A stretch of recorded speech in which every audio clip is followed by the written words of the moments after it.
Okay.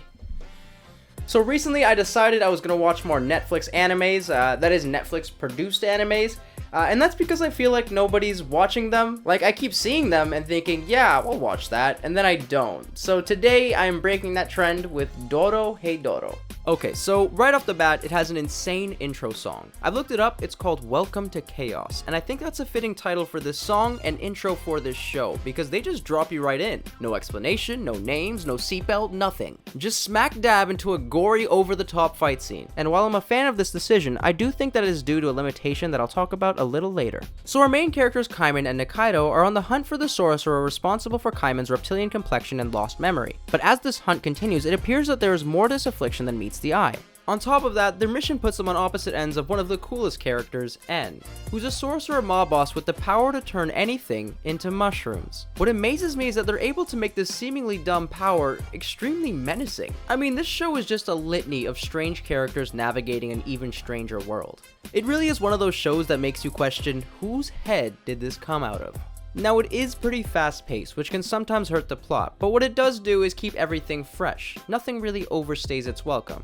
The flip side is that things that I wish would stay a little longer don't either. But once you acclimate to this pace and get on board with what they're doing, it really is a fun ride. What's especially great is that this weirdness feels lived in, making it a lot easier to get on board with scary mushroom-based magic and giant cockroaches named Johnson. They also managed to mix comedy with dark, gory content really well. Like, I laughed a lot watching this show, which is not typical for most of the anime that I've seen.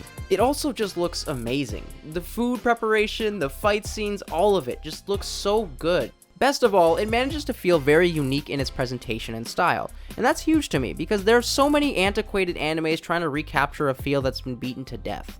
Now, there are some negatives that I do want to mention. It seems kind of unfinished, and this is tied to the pace as well.